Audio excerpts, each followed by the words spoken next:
So I would like to talk with you a bit about the strategy and the backlogs. So please be invited for the One to Rule Them All presentation. So in other words, how to connect strategy with everyday team's work. So for the beginning, I would like to invite you for a little small thinking experiment. So let's imagine that we are all the employees of the same company. And the company name is We Are Awesome. And today it's very important day for us, for our company, because our new CEO will introduce new strategy. So we are thrilled, excited, and looking forward to hear what will be this new strategy. And we are sitting all together on a very big meeting, like company meeting, town hall, all hands meeting. There is a different names for that, but we are sitting and looking into bright future. And our new CEO is talking and talking and talking. And here we are, the new strategy is to be freaking awesome. And also, he is following the new trends on the market, so he always starts with why. So why we want to be awesome company? And the answer is simple. We want to be awesome company for our employees. We want to build awesome products, and we want to serve our awesome customers by awesome services and awesome products as well. So yes, yay, our new strategy. Any questions? No questions. So let's go further following Golden Circle. We know why, and now we will go to how. So how we should work and how we will do it, how we will achieve our new strategy. No surprises here. So yeah, we will just work as usual. So business as usual, so you don't need to change anything. But everyone knows that business as usual is looking like that sometimes. So as new CEO also prevented it will be new team set up, the awesomeness team. They will find and they will look for any bottleneck, they will look for every problem in our company, and they will create improvement plan. So please work with them in collaboration, listen to them, because this is important for our company. Any questions? No questions. Thank you. Meeting is over. And now question to you. Did you ever participate in that kind of meeting? Because I really did with several companies.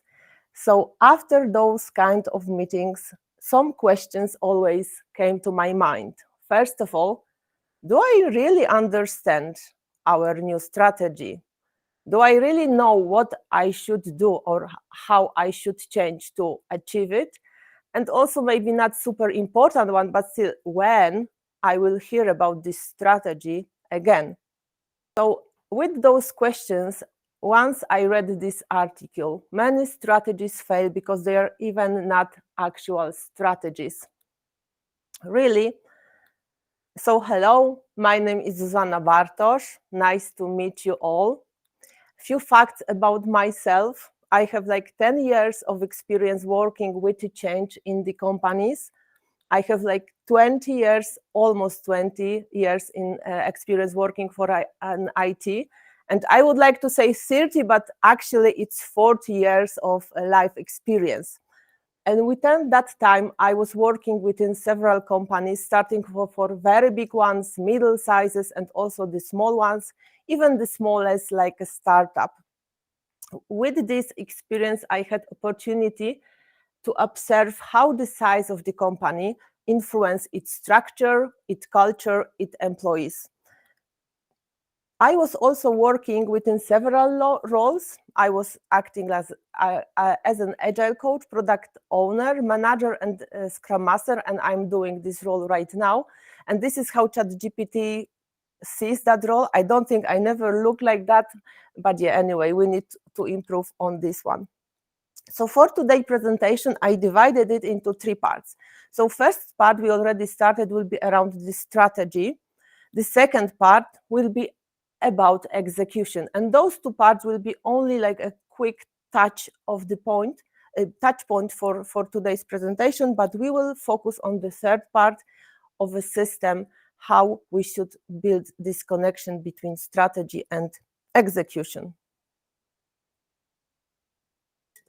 So for this strategy, already mentioned article, it was issued by Harvard Business Review 2017, and when I read it, it really make me think. Yeah, when I came back home, I was thinking about it, even probably after in the shower, or like during just before the sleep. And on the next day, I just underline what is important and came to our CEO and want to talk with him about it. I need like 5 meetings to be on the same page, but still we managed to discuss it and do it. So for today, I would like to underline a few facts from this article. The first one is the real strategy involves a clear set of choices which firm is going to do, but also not going to do. And to not follow only the theory, I wanted to show you a few examples. The first one is from the Netflix, so the Canada strategy. When the Netflix founders started to build their company, on the very beginning, they had a big appetite for the Canadian market. It was close.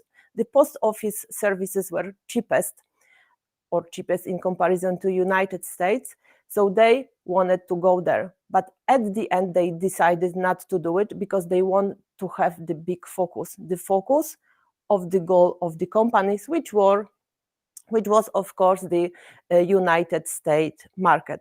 The second example is from the Amazon. Amazon, please look this like last statement.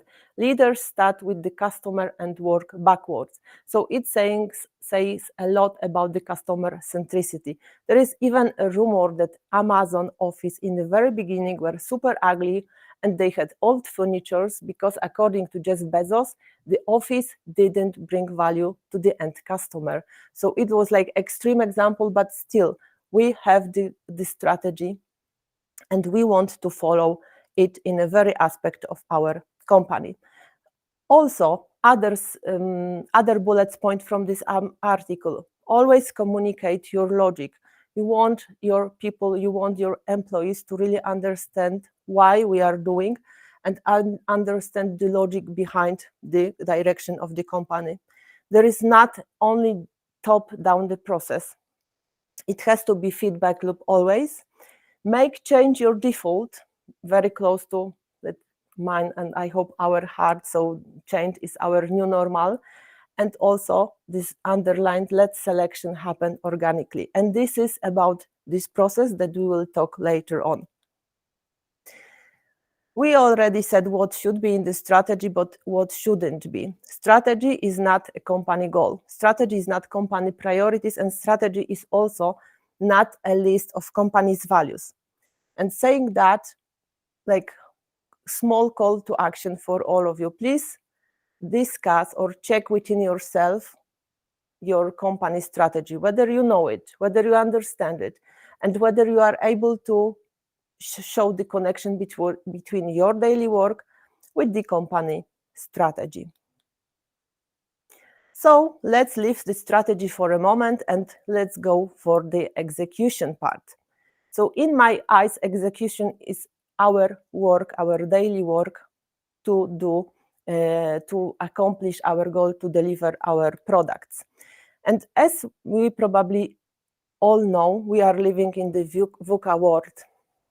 A few years ago, we were just discussing, yes, probably this is something that will come, or we are there almost, but right now we are pretty sure that we are there.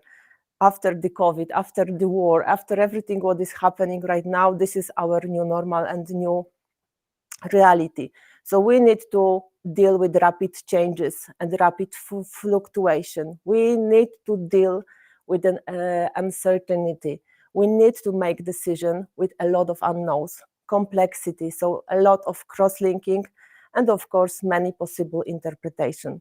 And for that, I won't discover new things there, but yeah, this is the Kinefin framework. So by his owner, by his creator, Dave Snowden, we are aware that within those complex environment, we should use the adaptive approaches. So adaptive, empirical, and surprisingly, these are already, I would say, famous ones, so kind of tools. I'm sorry that I'm talking about this stuff tooling, but this is kind of tooling for me. So the Scrum, most famous probably with iterative work and constant feedback loops. Kanban,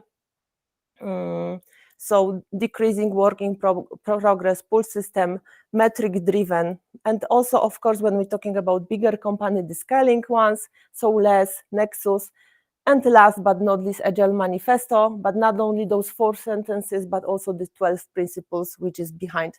I won't focus on this one because I believe that we all know them, but just to underline, in my honest opinion, those are the best practices and used to the VUCA word system. And also within my experience, I observe something like that. How the company structure usually looks like. There is a senior leadership level, there is a middle leadership level, and there is also team level. Of course, as many possible layers as it's best, because we need to ensure the communication it's clear between those layers, but this is my usual experience. Sometimes it's more, sometimes it's less, but this is, let's say, kind of standard. And how, when we want to link those strategy and execution, this is usually, in my experience, like that. The strategy is on the senior leadership layer, execution is on the team layer, and is in the middle. On the hierarchy side, there is a place for people. There are the managers, usually there, sometimes they are product owners, and there is covered. But what about the process side? In my experience, is usually a big gap here. So there is no connection, at least visible connection, between what we should do and how we do it on the team level. And this we are with this we are coming to the middle, and let's say to the heart of our presentation, so to the system. System, in my eyes, this is like setup of rules of behaviors to be followed. So how to build a system to support our strategy and its execution? Let's go back for a minute to these 3 statements. We already said that strategy shouldn't be goals, priorities, and the values. But from the other side, we really need these things to achieve our goals. So let's start from the company values and company structure. Easy to say, most difficult to do. So I would just underline, in my eyes, self-organization, learning organization, smart people, and hiring smart people and giving them autonomies. This is kind of structure which really supports building this system. I could spend, I don't know, months to talk about this. So just would like to have this thing here. I wouldn't be myself. Culture probably is the most important thing, but I can recommend this book, Organize for Complexity. This is very nice and very easy to read book. There is a lot of pictures there, but it shows how to build better companies. So companies which serve best the Gen Y, but even Gen Z for these times. And once again, not only theory, I would like give you some examples. The companies which believes that culture is the something important. So Apple, Netflix, also Lego, and the Spotify. So we are the culture people, and the culture most important things to take care of. So let's do the quick tick around the company, and let's go further. Goals and priorities will help to achieve strategy. Goals and priorities. Does it something ring in your head? Where is the place to keep our goals and priorities? I hope that's kind of clear that there is a place like that, and it's just a backlog. So backlog a list of items to be done, product backlog items, something that we are going to do in a near future, already refined, ordered by the priority, but also something that we will do maybe or we should do in the longer term. So looking into that hierarchy, so we have sometimes backlogs on the company level, we have backlogs on, let's say, middle leadership layer, and for sure we have backlogs on the teams level. Sometimes one team, one backlog, sometimes many team, one backlog. So the title of today's presentation is One to Rule Them All. So how we should behave, one or many? Yes, this is my view on that. We need one and only, and one to rule them all. But is it really so much difference in that? So this is this animation that I really wanted to have today, because I really believe that we need to create those many backlogs starting from this one. But what is more important and most important for today, we need to link them together. We need to ensure that they are just part of one big backlog. But when I look into that picture, I always question myself whether it's still agile. In agile world, we are talking about quick decision, we are talking about quick delivery, we are talking about constant checking within the market. And here I'm showing you the strategy or the backlog on the strategy level. So strategy is not something quick, strategy is longer term. But then I'm thinking about this one. This picture is made by Henrik Nyberg when he was working within Spotify. And we wanted to hear about alignment, autonomy. So we have a lot, this is high alignment, this is high autonomy, and we really want to be in that place, that we want to have autonomous team, that we won't tell them how to do stuff, but we really want to have one direction. So this is the place when we wanted to meet alignment and autonomy. And I prepared for you some rules to be nice to follow before we starting create this system. The first of all will be around these links and around these arrows. So as I already said, this backlog, the smaller backlog should contain small part of the work of our goals, of our company's goals. Also, please be aware that these arrows are double-sided. What does it mean? That we want to have constant feedback loop. It also says that this is not the top-down process, but this is also bottom-up. So we are in the constant communication. And even though when we are talking about big strategy goal, we want to check them out during the year, during the quarter. We want to ensure that we are on the good direction all the time.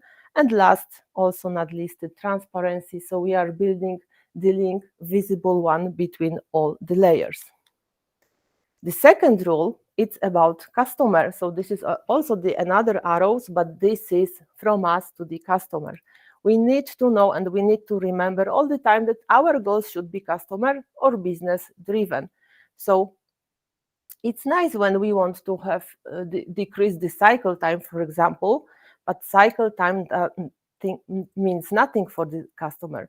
But if you would like to decrease time to market, cycle time for sure help with that. So please remember that all the time we need to think about the customer. It's also about the customer validation. This arrow is only like one, but we need to define on how many places we can check our value with our customers. Of course, as many as possible, it's always better, but we need to also respect our time and customer time. And the third one, I know that the same, but customer validation, this is like based for any agility within the companies.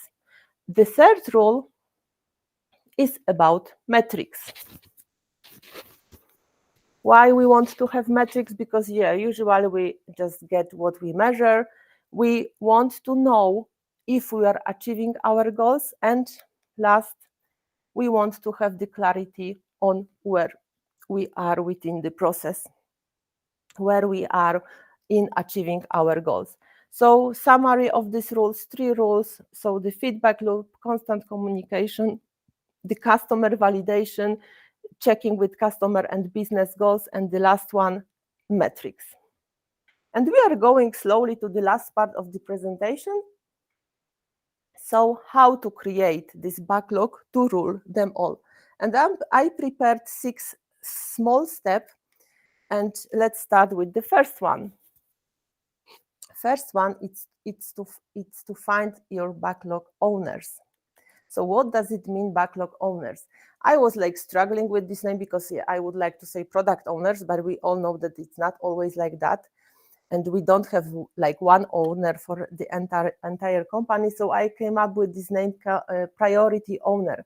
So priority owner is the person who can decide on the priority. So it's crucial to decide who will be that person. And it's really nice and also crucial, maybe more difficult, to have this person, for example, on the top of the product value, on the product line or something, just to really reflect the value chain within the company. Those priorities owners need to collaborate with each other. So you need to understand other perspective, need to have this information from the other layer in mind, and it can be strategy owner, product owner, entity owner. It depends how your company is organized. Yeah? The second step is define your backlog items. And by that, I mean that it will be nice to have a unified approach for our backlog items, not of course on every level, but just on the goals level. We can also use many available. We know like the SMART goals, so specific, measurable. We can use the objective key results or like MVP approach. Anything which suits you, but it's nice to have one for the for the clarity. And it can be examples of, we have the objective on the strategy level, because this is usually something like 1 year, and key results, so how we will measure those objectives, and then we are going for the key results on a different directions. And what can be the example? We want to increase the net promoter score for our customers. So we can have the big goal about it, but we can influence, for example, 10% on the company level. One product will increase it by 5%, and then we can also divide it for the feature development. So this can be how we can granulate those objectives. The third point, find your rhythm and routine. And by that, I have in mind like some cadence. We know that processes are always important, but just after the business. So it will nice to have some time reserved in advance for that. We want to ensure that we have time for feedback loop. We want to ensure that we have time for the communication between layers. So how and when we will validate goals, when we can decide about the changes, because this is also part of the process. We are not going blindly into our goals. When change is needed, we just make it. And time reserved for these activities. On the team level, when we are using Scrum, this is already built in, but on the company level, it's not always obvious. Sometimes on the middle layer, we have quarterly planning, quarterly reviews, etc. It can be idea, but it can be also different, but it's good to have it defined on the very beginning. Fourth one, make it visual. So when we are using online tools, of course, Jira, Azure, also the like other Trello, Asana, we can really nicely and easy build visibility of those links. There is plenty of the tooling, but also if you would like to go with our old school or have it physically, there is example of the Obeya wall with the strategy and feature wall to have also this link in mind. Almost the last one, start small, experiment and change when needed. I was thinking that maybe it's not needed, but yeah, just you can always think that start small is the best way, and experimenting. So you can start with one team, you can start with one goal, try it and make it happen. If it's something not working, we can always change. And the last one, people factor. Last one, but I think most important one, we need people involvement into this process. We need people involvement into this strategy, because without this, there is nothing happen or this link or this connection will be always happening. And this is the funny one, because we want to attract our employees with something, but this is not the way to do it. This is the situation when the employee of the company is sitting in jacuzzi within the company, which were sponsored by this company, and they are just complaining how they hate their work. So we want to attract people by letting them to impact our goals. We want letting them to make a decision, and we want to let them work like they wanted to do, still following our strategy. And this is the summary of those six steps. Backlog level owners, define your backlog items, find the rhythm routine, make it visual, always experiment, and remember about people. And going back for a second for this meeting, because I would like to close it somehow, this meeting probably will always happening, and you will be invited all the time for that kind of meeting. But please remember, these meetings, they are just a beginning. They are just the introduction for the other activities, which should help us to follow and achieve our strategy. Thank you so much. I will finish here, and if any questions, there is a time now. Thank you.